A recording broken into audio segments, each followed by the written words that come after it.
सोलापूर लोकसभा मतदारसंघात भाजपाकडून आमदार राम सातपुते तर काँग्रेसकडून आमदार प्रणिती शिंदे यांनी निवडणूक लढवली आहे। आता निवडून येणार कोण यावर मतदार आणि कार्यकर्त्यांमध्ये विविध शर्यती आणि पैजा लावण्यात येत आहेत। भाऊकीताई अशा चर्चांना उधाण आलंय। जेवणापासून ते 5 लाखापर्यंत शर्यती लागल्याची चर्चा आहे। अक्कलकोटचे माजी नगराध्यक्ष मुत्तू खेडगी, सोलापूर जिल्हा परिषद माजी विरोधी पक्षनेते आनंद तानवडे, तालुका भाजपा माजी अध्यक्ष मल्लीनाथ स्वामी, राजशेखर मसुती यासह भाजपातील अनेक जुन्या कार्यकर्त्यांनी प्रचारात सहभाग करून घेतल्यानं अनेक जुन्या कार्यकर्त्यांना प्रचारात सहभागी करून न घेतल्यानं ते प्रचारात अलिप्त राहिले। त्यामुळे भाजपा मित्र पक्षांना मतदानाच्या अंतिम टप्प्यात प्रचारात सहभाग करून घेतलं। यामुळे निवडणूक निकालावर परिणाम होणार असल्याची शक्यता म्हटली जाते। भाजपाचे जिल्हाध्यक्ष सचिन कल्याण शेट्टी, काँग्रेसकडून माजी मंत्री सिद्धाराम म्हेत्रे यांनी आपलं प्राबल्य दाखवण्यासाठी आपल्या पक्षाच्या उमेदवाराला जास्तीत जास्त मतं कशी मिळतील या दृष्टीने प्रचार केला। निवडणुकीत अक्कलकोट तालुक्यात मोठ्या चुरशीने 59.17% मतदान झालं। तालुक्यातील एकूण 3,59,610 इतके मतदार होते, त्यापैकी 2,12,790 मतदान झालं। आता कोणत्या पक्षाला मताधिक्य मिळणार याचा उके निर्माण झालाय। लोकसभा निवडणूक असली तरीही प्रचार मात्र स्थानिक पातळीवरती झाला। आगामी विधानसभेच्या पार्श्वभूमीवर ही निवडणूक अत्यंत महत्त्वाची होती। आमदार सचिन कल्याण शेट्टी यांच्या प्रतिष्ठेची तर सिद्धाराम म्हेत्रे यांच्या अस्तित्वाची लढाई होती। तालुक्यात काही ठिकाणी भाजपाचा तर काही ठिकाणी काँग्रेसचा बोलबाला पाहायला मिळाला। दक्षिण सोलापूर तालुक्यातील बोरामणी, कुंभारी, तडवळ, चपळगाव आदी भागात अक्कलकोट शहरात भाजपाला अनुकूल वातावरण असल्याचं सांगण्यात आलं,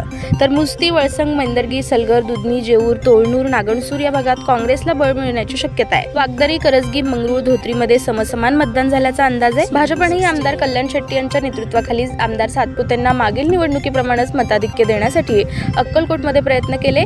चपळगाव गटात सिद्धेश्वर कल्याण शेट्टी यांनी लक्ष देत स्थलांतरित मतदार आणून मताधिक्य कायम ठेवण्यासाठी प्रयत्न केलाय। अल्पसंख्याक समाजानं मतदानासाठी घरोघरी जाऊन प्रयत्न करण्यात आले, हे वास्तव आहे। भाजप आणि काँग्रेस दोघांनीही मताधिक्याचा दावा केला असला तरी अत्यंत चुरशीनं झालेल्या या निवडणुकीत मताधिक्य हे गेल्या लोकसभेप्रमाणे फार मोठं नसणार हे मात्र नक्की।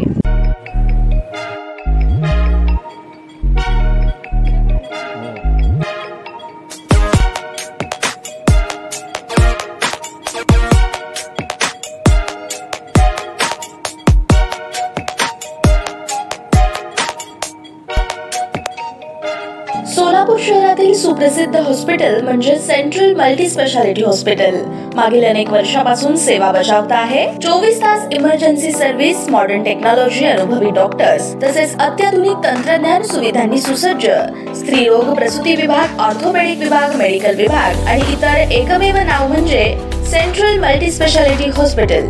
पत्ता गणेशपेठ शॉपिंग सेंटर, मंगळवार बाजार, सोलापूर। ताज्या बातम्या पाहण्यासाठी प्राईम महाराष्ट्र न्यूज चॅनलला सबस्क्राईब करा।